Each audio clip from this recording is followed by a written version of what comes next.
I'm going to be having a look at my extractor fans. Oh, this is the inlet fan. What I'm not sure is whether I'm going to trace all this wiring back that's up here all the way over to there. The trouble is with this wiring is there's no bloody slack whatsoever. I could trace it back into this cupboard here.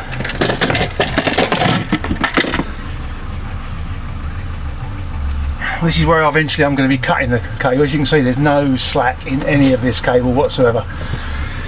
It's taped, and cable tied every fucking where. Excuse my French. If you're French, excuse my English. God, it's so difficult to be PC nowadays. I'm not sure what to do. All this stuff will be coming out eventually. This is just for the blues and twos. All this grey stuff's for the blues and twos. This Arctic blue cable here is for the 240 for the sockets.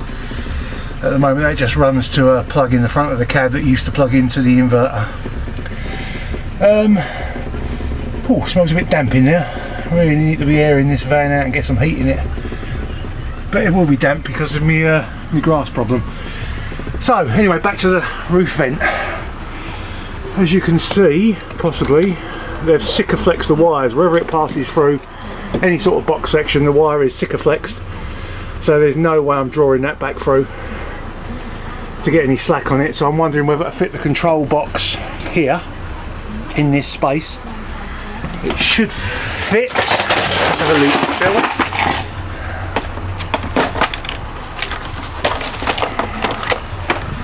There's room for it to fit up there, and then fit the switch and the control knob there to control the speed.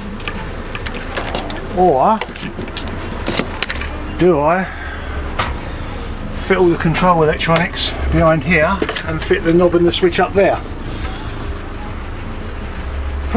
Decisions. I'm going to have to get my continuity tester out and buzz out the wires and see where this wire runs to. It's black and red, so it's just a permanent live and neutral. So it could be any of these wires here, or it could be any of that loom there. I don't think it's these wires because these run across to the other side. But there's so many wires that run across to everywhere, it's difficult to know. But I've got to isolate it at some point and fit the control to it. The thing is, if I fit it up there, I'm going to have a switch and a knob up in the roof. Am I going to keep smacking my head on that little knob sticking down? Is it best to have the controls local? I mean, it's not. Don't know. I have to get me.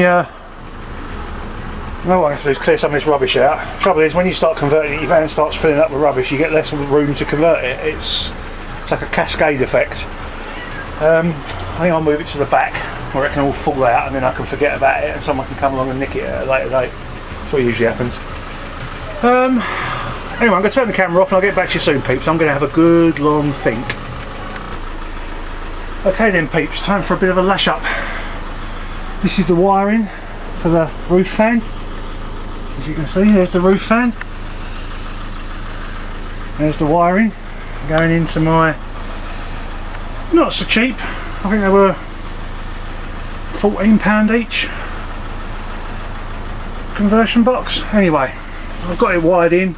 It's only 4 wires. You literally interrupt the power supply. I can interrupt it up here, as I said earlier, or I can interrupt it over there. Plus, because it's got its own on-off switch, I can keep it on a constant live. I don't need to run it through the wall switch anymore. So, turn it on.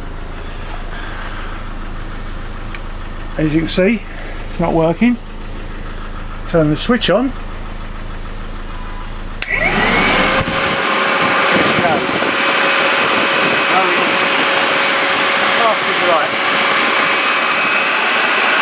There's your pointometer.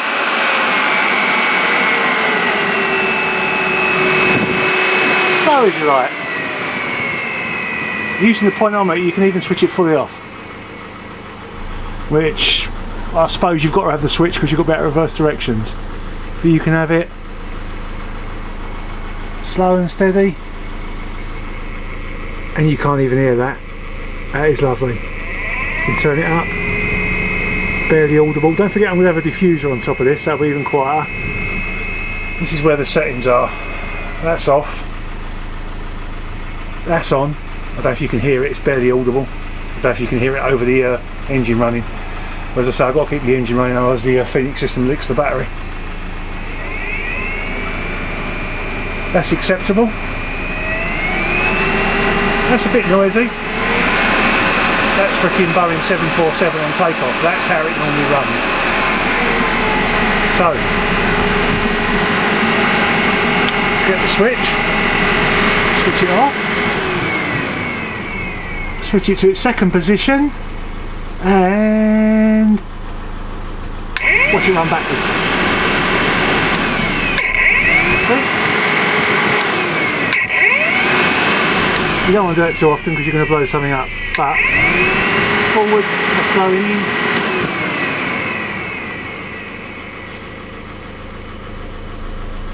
Backwards, that's sucking out. And as I said, all it was, cables coming in, live and earth, black to black, red to red.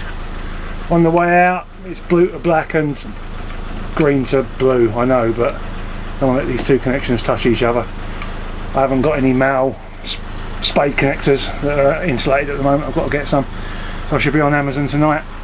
But there you go, folks. DC 9 to 60 volt motor controller, 20 amp. If I can find the link, I'll put the link up in the argument section below.